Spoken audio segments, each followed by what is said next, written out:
He is the chosen one. You must see it. I gave Qui-Gon my word. Is it the chosen one? He is. And it is the Jedi who will stand in the way of peace. It's not whether or not we fight. It's how we choose to fight that matters. I am a Jedi, like my father before me. The Force will be with you, always. I will not be the last Jedi.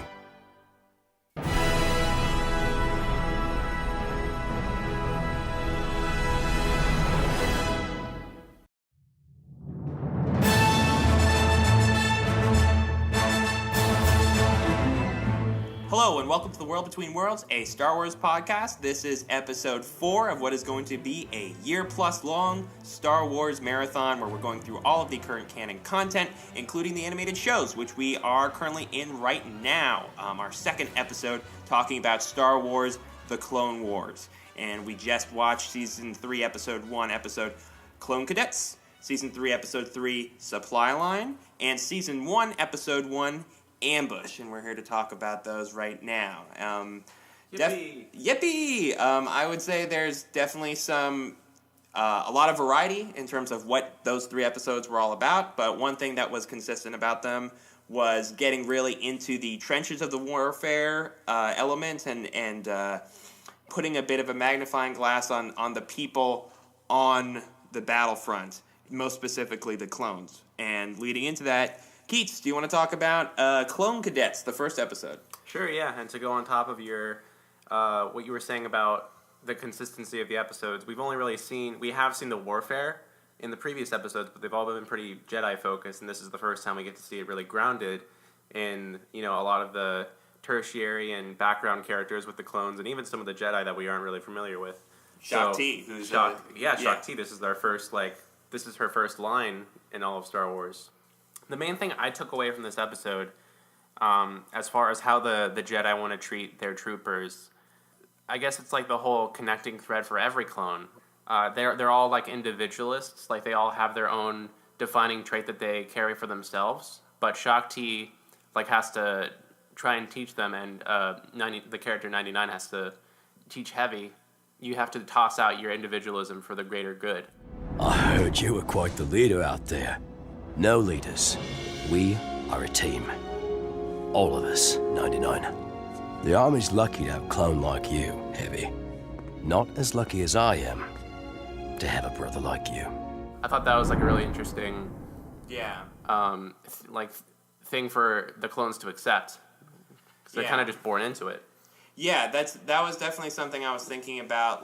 Even the idea that you have a clone army that's 10,000 warriors, but they're also brothers, and that is something that's really hammered home a lot. It's in the first the opening statement, the introductory piece that you read, it's like a little fable, like a little poem fable thing at the beginning. It talks about brotherhood. And, the ARC troopers, so, the halfway point of the episode is that, the ARC troopers are coming in to look at the new batches of soldiers to see, who's qualified enough to be an ARC trooper, which is presumably a special forces type of deal. And I'm assuming it's the A class. Yeah, they're the ARC. Yeah, I feel like class, Jordan, class. do you have the answer and you want to chime in what ARC troopers are? I don't know. Oh, okay. Well, they're really cool, and they have the Mark II helmets already, which is crazy. Yeah. Yeah, you're right. Yeah, so there's the Mark II helmets with the Mark I clone. I thought that was cool. But so they come in, and the main ARC trooper that's walking down, is who's trying to motivate the new Commander Colt. Cool. Okay, cool.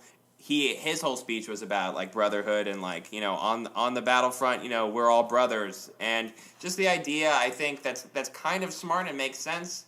If you want an amazing army that is going to win the war for you, that literally they're all related to each other and they can all think they all have a similar brain chemistry. They're not related though. They are just the same person. They are the same person, but obviously in this episode the whole point of the episode is that all the clones have like totally different approaches. So like there's clearly enough individuality there that Keats is talking about, but it all needs to serve as this one thing, which is, you know, just like a family, which is like, you know, there's some underlying thing that ties everything together, but, you know, there's wide divergence in what the actual character of each clone is. And I thought that was interesting, that like in order to have the best army, they're just literally all related to each other. They all have a specific trait to each clone, but they kind of have to, instead of using it as their whole strategy, they have to use it as a more of a strength. Mm-hmm. You know, this is the perfect Keats episode. It's got Master Chief. It's got space clones, space marines. You know, probably D. Bradley Baker's biggest paycheck of all the episodes, because he does 100% of the lines, or like not 90, including Shakti and the Bounty Hunters. But yeah. It's really fun. All of the visuals are really, really interesting. Just like from the training ground to all the costumes. The costumes were especially some of my favorite parts about it. It kind of shows you the prototype-ish aesthetic that the clones carry before they even go out into war, like their training gear, which is something we've never had the chance to see before. Sure, yeah. I mean, even just the notion of doing like a full clone episode, not on the battlefield, but in Kamino training, you know, in Attack of the Clones, we got, you know, a rough look out the window while Obi-Wan's touring the Kamino factory, the clone factory, and he just looks down and just sees them training, and then, you know, here we're seeing where they go to sleep, and, you know, we're getting a lot of insight into their everyday routine and what it really means, what their identity of being a clone means. And for me, watching it, I don't think it was my favorite episode, and there's a lot of things to talk about. I do feel like it's like the most hard sci-fi we've seen in Star Wars so far. This felt like straight up. This is a sci-fi story. We were saying that for the Attack of the Clones episode, just how like sci-fi ripoff Kamino as a planet is, with all their designs and everything, with the grays and all that. One of the things that I thought was really noteworthy, that wasn't like it was kind of a throwaway line, but they do focus on it a little bit, which is just now that Jango Fett's dead, they don't really have any solid bloodline to carry on the gene trait. So I thought that was really interesting. I don't think they really get into it in this episode, but I feel like that was a seed that they planted for future episodes. I'm looking forward to how they bring that back. Yeah, I love the bounty hunters. Yeah, definitely interesting. I mean, like their relationship was really cool. Yeah, and the fact that Shakti has a relationship with the troopers, but there's also these two bounty hunters that have been contracted, and they have the relationship with the troopers just too. Like bounty hunters being like, I guess not friends, but colleagues with the Jedi. It's pretty. Yeah, it's pretty weird, but it worked, and I loved it. Bizarre for a war setting to have to have them all tangled together. I guess that they're just kind of desperate at this point. Yeah. Yeah. Well, yeah. So let's hire bounty hunters. Yeah. Well, Master Chief Brick, he says directly that there's too many clones, not enough Jedi. The Jedi need to be on the battlefield, so they're bringing bounty hunters, which is, you know, why they brought in Jango Fett in the first place. Like, Jango Fett is there because he's a bounty hunter and he's a skilled tactician, which presumably Brick and the other guy, Alice or whatever, Ellis is as right. well. Yeah. One thing I noticed you writing down for your notes for this episode was just Shakti is name dropped as the general in cadet training or something like that. Yeah. So Shakti presumably, like, since Attack of the Clones, has been training the clones directly, which I thought was an interesting role. Like, there's just someone on Kamino all the time, which makes sense, and I'm glad that Shakti. I mean, she has a really iconic design for a character with no dialogue from the films. She has a really awesome design, and obviously that's how a lot of Star Wars goes. Yeah, and it was cool enough that, you know, they made Ahsoka her species. I think Shakti was an interesting character in mostly a bad way. Like, I think, like, Shakti came off as probably the most sedate Jedi warrior that we've met so far. Like, you know, if you think, you know, Qui-Gon was, like, sort of... I was going to disagree with you and say Yoda, but Attack the Clones, no, he's not. Yeah, Yoda is not really sedate. Yeah, I mean, Shakti even has the line, what is it? A Jedi does not feel concerned. Like, oh, you're concerned for your clones. He's like, I do not feel concerned. Like, you know, just like really sort of intensely non-emotional. And even to the point where she sides with Brick, who is like sort of the abusive like coach who punches Cut Up straight up, you know, like just isolates him and then just starts beating him up. You hate me, don't you? Oh, no. No. How could I hate you for doing your job? You're just pushing me, sir. No. This is me pushing you. Come on, clone. Hit me. Hit me, you joker. Can't take anything seriously, can you? You're a real cut-up, aren't you? Come on! Thank you, sir. For what? For my name. Cut Up. I like the sound of it. He's trying to blackmail him, right? You know, honestly, Brick's whole thing was really confusing to me. I think he was just like, I don't want to be here right now, so I'm going to take my anger out on you because you're weak. I thought he was trying to get him to punch him so he could throw him out. That was what I got out of it. Out of my sight, cadet. One way or another, you'll be out of this army. Count on it. Yeah, I didn't even think of that. I think you're right. Yeah. They didn't really explain like what would happen though. That's why he was like so like, you know, hesitant on punching him.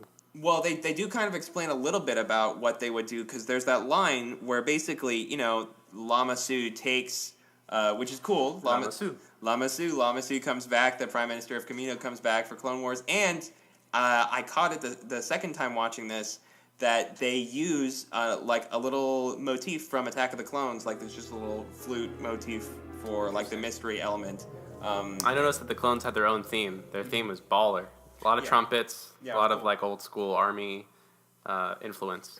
Yeah. Yeah, some parts like with 99 sounded like Saving Private Ryan. Yeah. Like, yeah, when it was like totally. super like American army like. Yeah.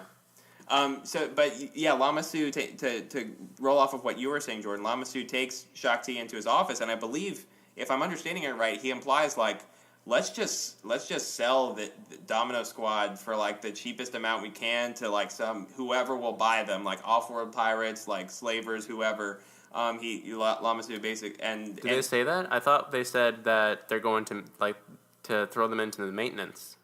Well, they do say that later, but I believe Lama Su is just like, well, you know, sometimes we have a bad batch, and you know, if we want, you know, we can just get rid of them to whoever wants them. And then Shakti is like, well, we can't treat them like property. And then Lama Su is like, well, we can, but I'll leave it up to you. So Shakti does have a heart. Shakti does have a heart, but you know, it's within very strict confines. It's like, oh, the clones are people, we deserve to help them.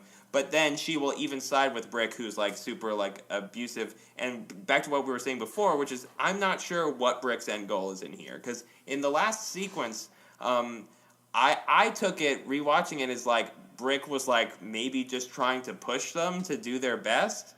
Because there's that scene where like you were right all along, Ellis, and then there's like, and I don't know. I think it played to me like he was trying to push them. And I don't like that at all. No, dude. He totally wasn't. Like, he totally wanted them to fail. He wanted them to fail. He's like an aggressive teacher. And if you don't pass his army curriculum, then he's just going to treat you like... He's going to treat you badly. Say it, Keats. Just say it. Treat you like shit. You stuttered. What a cow. Anyone want to talk about, I think one of the most important keys to this story, and what really makes it work, and what also makes it super sci-fi, is the character of 99. Listen, boys. When you were assigned to me, I had high hopes for you. Now we're approaching the end of your training, and you haven't advanced nearly enough. Even this bad batcher 99 has more sense than you guys do, and he's a maintenance clone. You don't give him enough credit. Yeah, I mean, he's super important to the story, because is Heavy like the leader, I guess? And he kind of like helps Heavy get to where he needs to be to take charge so they all can work together and not try to do their own thing and then mess up the mission. Yeah, well, I think the implication was just like Heavy was like a Han Solo type, basically. He would go in guns blazing, and then it was like, oh, like, you have to like really... you can do your own thing, but you have to think about the team, and that's what. Yeah, I think he was the one. He was the one who said like, "Oh, just leave him behind." The one guy got shot. Yeah. I mean, the big thing that I took away from it was like just you're a clone trooper, right? You're bred for one purpose, and you spend your whole life training. The worst thing you could ever be in the Star Wars universe as a clone is a maintenance clone. And we see that in 99, who's also presumably disabled. We don't really know, like, what's going on there. But, what's up with his face? It looks like he had a stroke or something. Yeah, or like he just can't, I don't know, he just came out deformed. Yeah, I feel like he came out deformed. He got Benjamin Buttoned. Oh, he could be, he does kind of have, like... Do you think he was voiced by Brad Pitt? Yeah, and motion captured.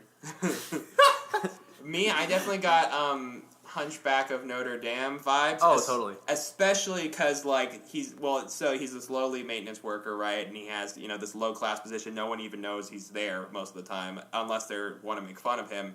There's this one, like, I think it's a long shot, where Brick and Ellis, the two bounty hunters, are just talking about, like, oh, I put in the request for Domino Squad to be sent to maintenance or whatever. And meanwhile, just, like... 99 is just sort of, Oh, like eavesdropping? Yeah, he's eavesdropping, like, because no one knows he's there, because, he's like he's the 99, help. no one cares. Yeah, no one cares about him, and no one takes him seriously. So. It wasn't a long shot. There was a lot of cuts.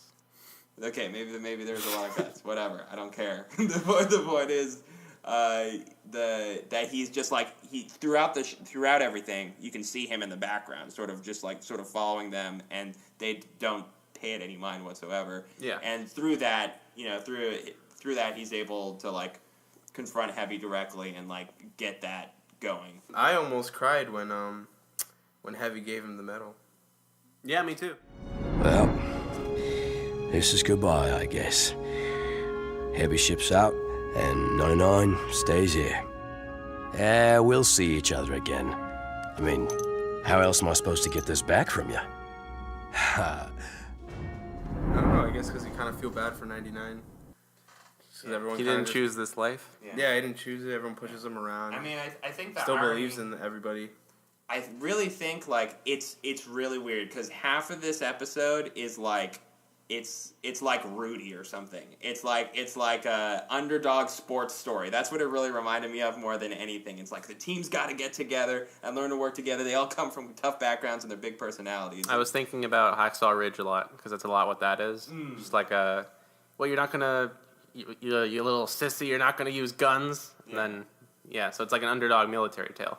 It's ironic because, like, from the character's point of view, like, all they want is, to be great on the battlefield, essentially, and, the companionship and win the war. I think once you take it even one step back from the story, like, you're like, oh, this is not a life I would want at all. Like, this is terrible. Like the things that they're like programmed to do. It's like really intense. Yeah, have you seen their beds? It looks so claustrophobic. Oh my god, yeah, I caught that. It was like it's like, literally I am not sleeping. You're in that. sleeping in a pod. Like the Jedi at least get to sleep in like cots, but like on the floor. I don't know. It's just definitely like the Kaminoans are sleeping in a really nice bed, and the clone troopers are like Lamassu is going to like his gigantic luxury suite and like has like 17 pillows for each foot of his neck, and then meanwhile the clones like literally are like going into like an MRI machine to go to sleep. I was thinking of the original X-Men. Yeah. When Wolverine goes into the MRI machine immediately. Oh yeah. That's what I thought of. So as we were saying before, this is really like the whole underdog story of how they can't come together as a team to accomplish the mission. And then, of course, at the end, they come together and accomplish that mission. And so they finally pass their test and they're able to... I was just going to say, and they do it like everyone remarks like, oh, this is the best team there's ever been because they're so unorthodox and they're so individual. And Yeah, and that's really cool. And then they finally... get the approval to go out into actual war. They're good to go, and then we get to see a final shot of Shakti giving a speech to all the clones that are going out, and they're leaving Kamino, and it looks very grand. It looks like it's just a very beautiful visual of seeing all the clones. Like, they finally got through their education, and they're gonna risk their lives for the citizens of Coruscant and other planets like it. Moving on, I think we talked about everything we needed to for that episode. The next episode was Supply Line, which at the center of that story is Ryloth, which is the home of the Twi'leks. They refer to them as both in the episode, which I thought was funny. But the Ryloth was like a huge area of focus in the expanded universe, and the Twi'leks in general are like, you know, they've been constantly placed in the background of Star Wars since Return of the Jedi. Popular, like, species. Yeah, I would say so too. So, and it was cool finally getting to see that, and you know, the design of it was interesting. Definitely a tonal shift from Clone Cadets. We're now spending time right on the front lines, and the episode starts off with Jedi Master Dai and his clone battalion, and Cham Syndulla, who will continue to be a player in Star Wars for the near future.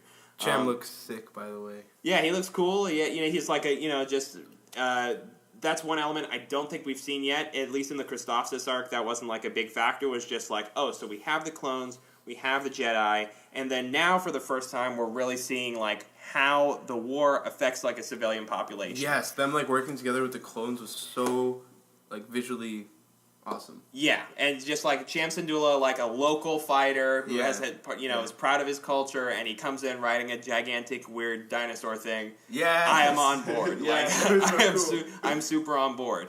But that's sort of really that's the A story, and that's the boring part. The fun part is Jar Jar. The fun part is Jar Jar. That's right. So that's Jar Jar in animation form for the first time. Is it though?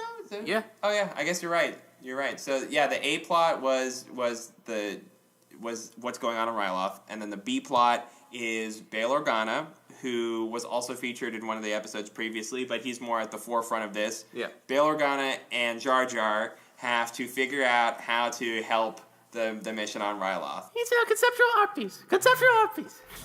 What are you looking at? Misa look at nothing. Oh, no. Misa look at nothing. Misa are creating and sharing Gungan ritual-style art with Trade Federation to promote love and understanding. Yeah, that's my favorite part of the episode. Favorite part of Clone Wars so far, honestly. What is it? The conceptual art piece where Jar Jar's like juggling all the dishes and cups. Yeah, I love Jar Jar. He's great in this. Better than the movies, in my opinion. I honestly, like, I was fine with this. It was fine. It was funny. It was wacky. But it was, like, the right funny and the right wacky. Yeah. I mean, Not like, oh, I'm stepping in poop and farts. Yeah. Like, he was juggling plates to, like... To distract. And it actually, like, helped. It actually worked. Yeah. It had a meaning to the plot. It was, like... Good writing? What's that species called? Nemoidians? The Nemoidians, yeah.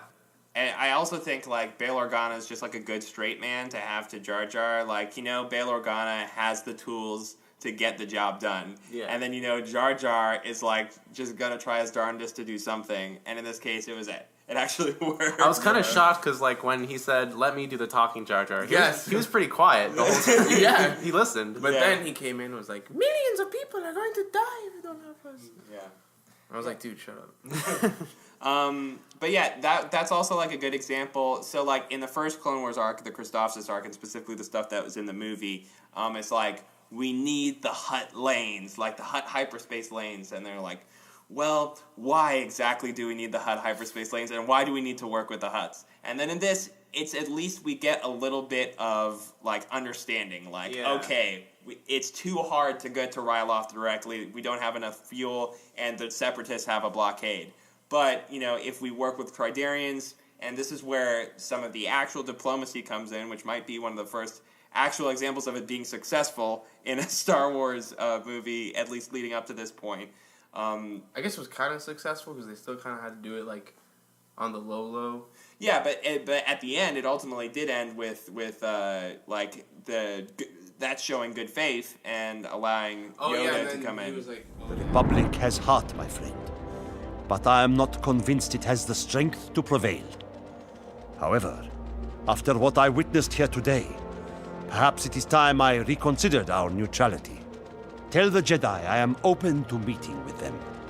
Master Yoda will be glad to hear it. For now, at least, the people of Ryloth shall endure.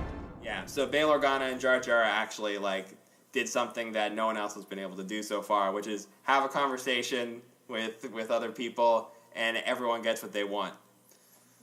I thought it was really cool to finally see, like, just how other people think of Jar Jar. Mm-hmm. Like, this, like, you know, Obi-Wan introduces Jar Jar Binks with, like, a sign of, like, I don't know, he's tired of Jar Jar. He can't stand Jar Jar. I mean, Obi-Wan's been tired of Jar Jar since The Phantom Menace. He has been, but, you know, Mace Windu's, like, in agreement.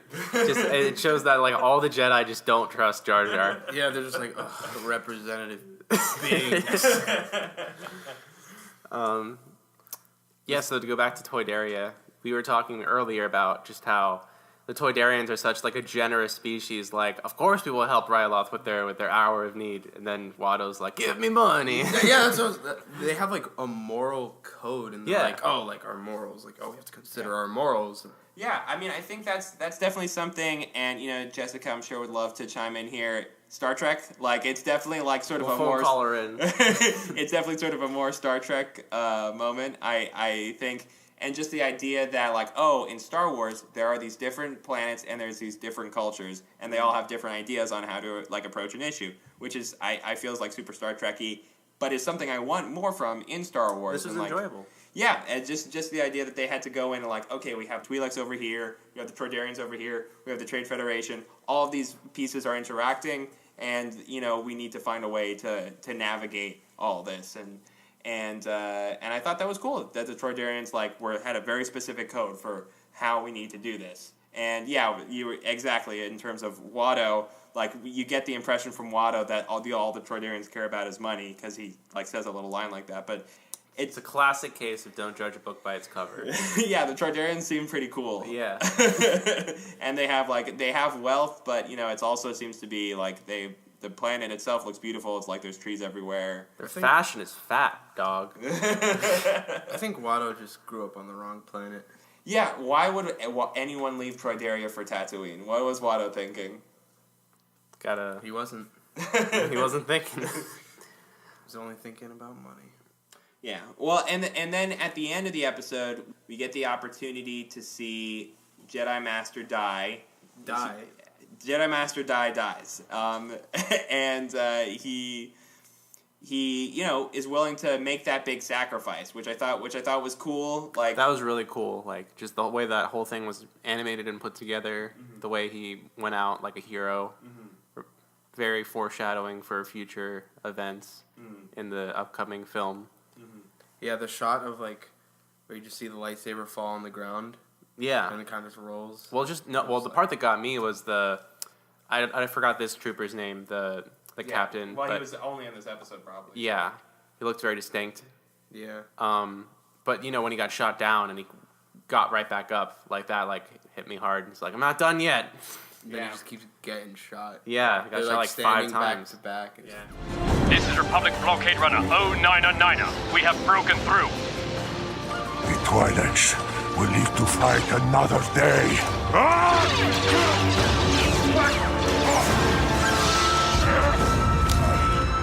The supplies have arrived at the drop point. A lot of what you see in the Clone Wars with the Jedi is them just, like, plowing through insurmountable odds, or, like, whenever there's a challenge, it's not coming from the war, it'll be coming from somewhere else, it'll be from the Sith or something.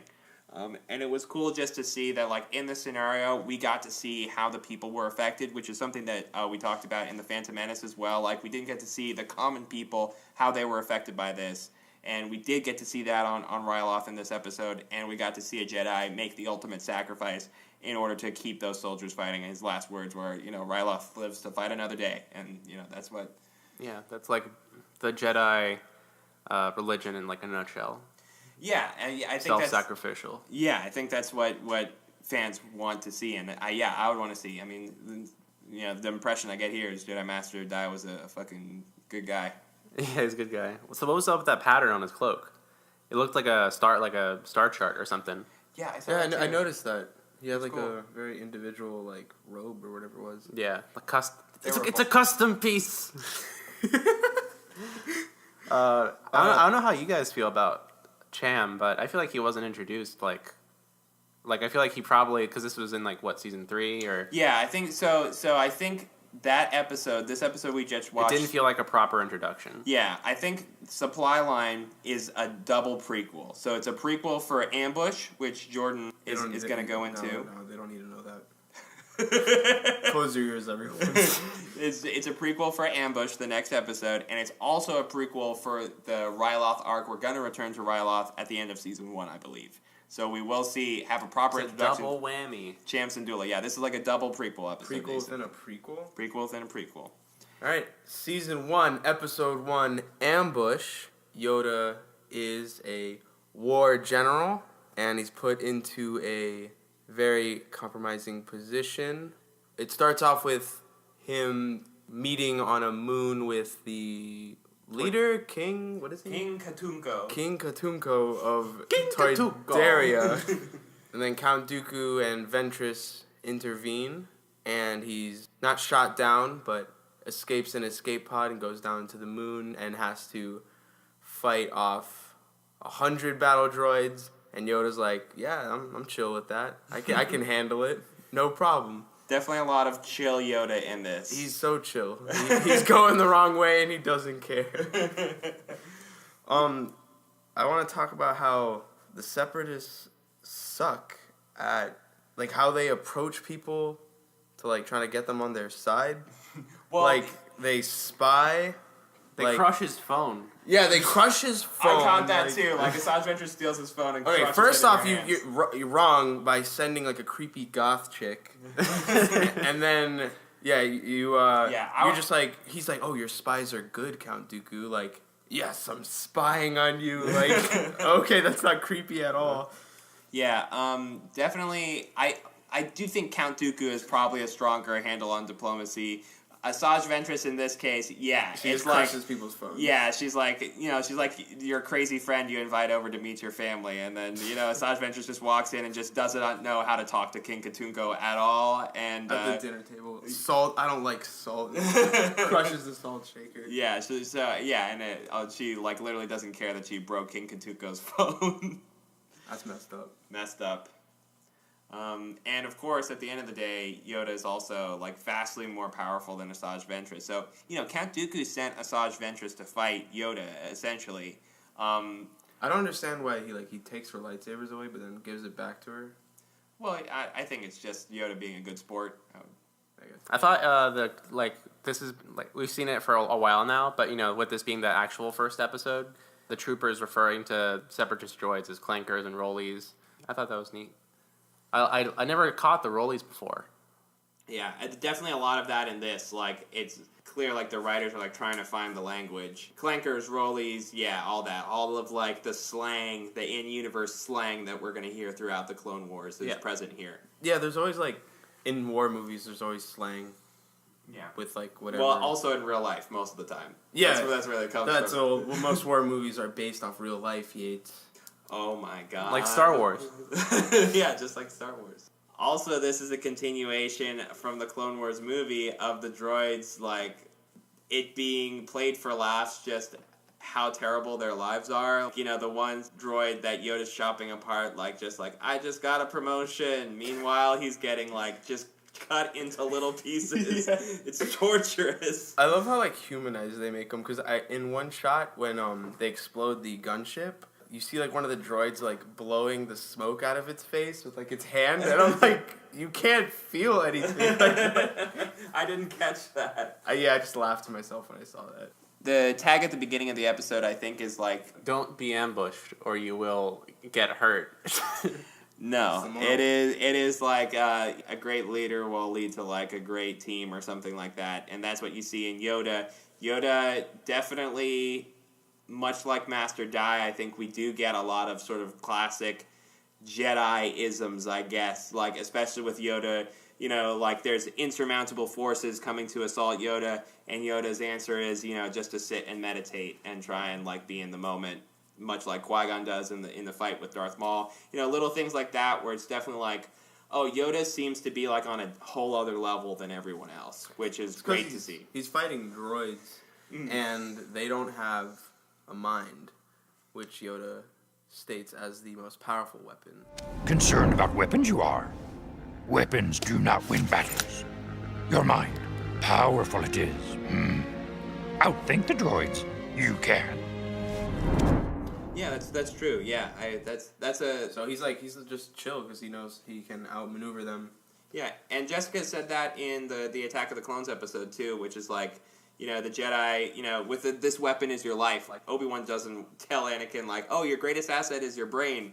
But Yoda like, oh, your greatest asset is the lightsaber you made that's out of your hilt. But here Yoda's talking to the clones is like, oh, these weapons, they don't matter. Like, the greatest asset you have is your mind. This brain is your life. Brain. Don't try not to lose. You think Commander Chief is just like the most powerful weapon in the universe? Master Chief? Whatever the fuck his name is, I don't know. Master Chief? What? He's just living. Oh, his brain. He's a living brain. Yeah, I guess so. Wow. I guess that's why they hired him. You got big brain. Yoda. Yeah. My longtime friend. Who is this? Goes through all the who's this one?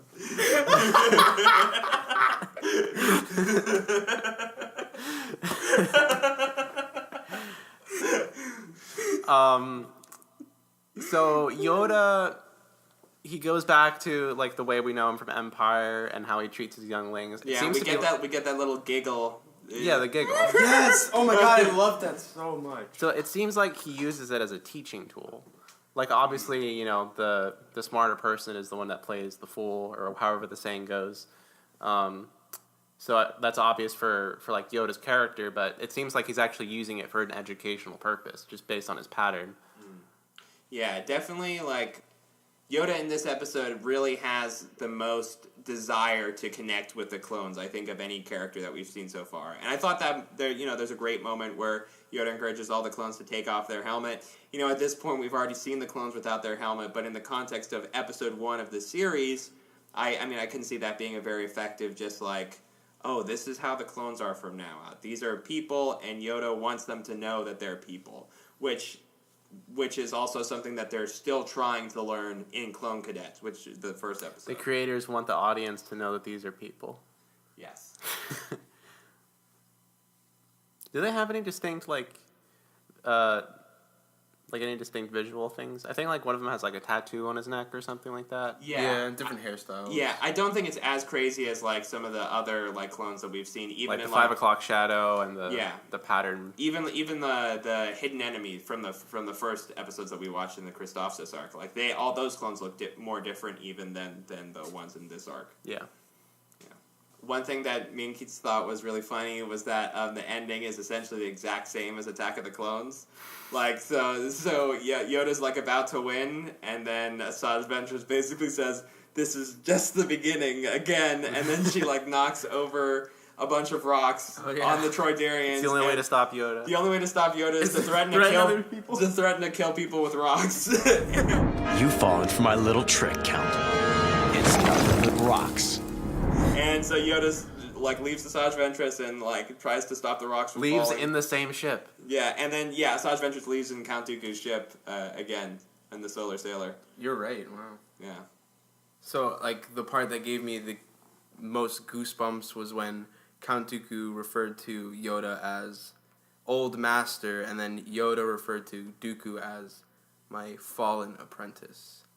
I'm getting goosebumps right now. I don't know why. It was such an awesome moment, and it adds backstory to kind of not ancient Republic times, but they're both really old. So I feel like this was years ago. We'll never get that backstory ever. Yeah, which is awesome. Why? And it's perfect, just being mentioned, and then nothing else. I don't really need anything else. I agree with you guys. I really loved more so the implied history, and I also think, I'm not sure if I was able to mention it in the Attack of the Clones episode. I don't think I did.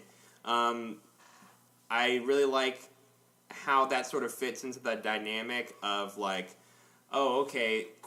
Count Dooku was Qui-Gon's master, and Qui-Gon was Obi-Wan's master, and Count Dooku and Qui-Gon were both really difficult people for the council to work with, and I just like that whole dynamic where Yoda and Obi-Wan are really close, but Qui-Gon and Count Dooku are these sort of the black sheep of the Jedi Council. I think all that's there, and I like all the dynamics of it, and it would be cool to see it further capitalized on, but as it is right now, I do agree. I like it just as sort of like just being a bit mentioned. of just a bit of background. You have all the information you really need, and I think it adds to Yoda's character a lot. Yeah, it's a good background, just like something to know.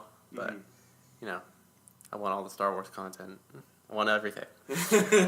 I want more. But I know I shouldn't. I think we have gotten everything we wanted to out of Ambush. Are we all in agreement on that? Yeah, I'm set. Cool. Yes. Cool.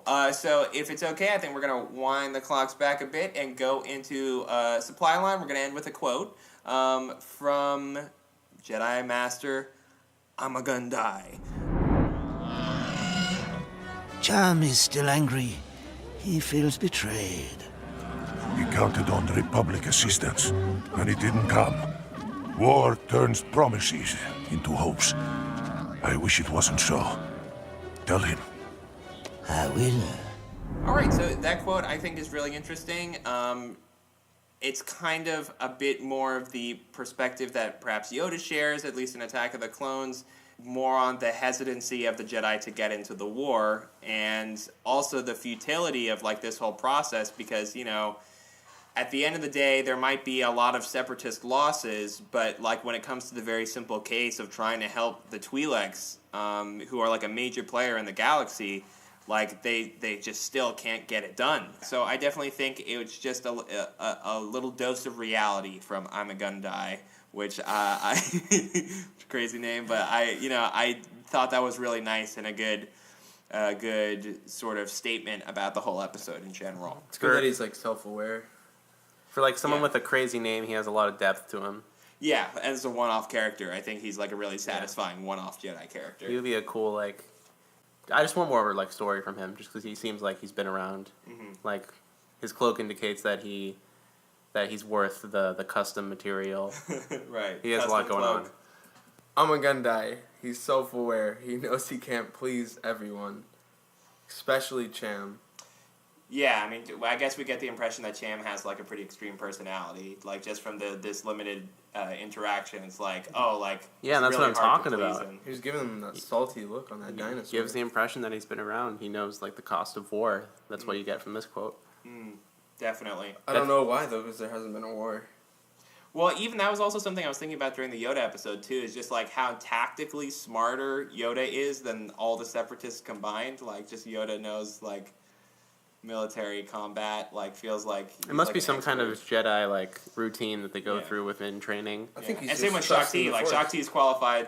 Yeah, all of the Jedi here are like super militant. Like Shaak Ti also is just literally training them. Well, it's probably because Palpatine has them under the delusion of, like he's like setting them up for war even if they don't know it yet. That's the impression I got. Do you think I'm a Gun Die is in heaven? That's what I was gonna say. Yeah, I'm a Gun Die is definitely in heaven. He's one of the good ones, I think. All right, and that's going to wrap up this episode. We look forward to seeing you guys next week. The next Clone Wars arc we're going to be getting into, and this is a full arc, is the Malevolence arc. Season 1, Episode 2, 3, and 4. It'll be a lot more consistent than this week's episode. Yeah, we'll be able to talk about one continuous story over 3 episodes. And, it's like 60 minutes. It's basically, it's almost like movie length. So I'm excited to delve into that. Yeah, so you can say movie this time, and then it'll be correct. Yeah, I can make mistakes, and no one will call me on it. Can't wait. All right, see you guys next week. This is Yates. Jordan. Keats. And Jessica won't be here again next week. Signing off.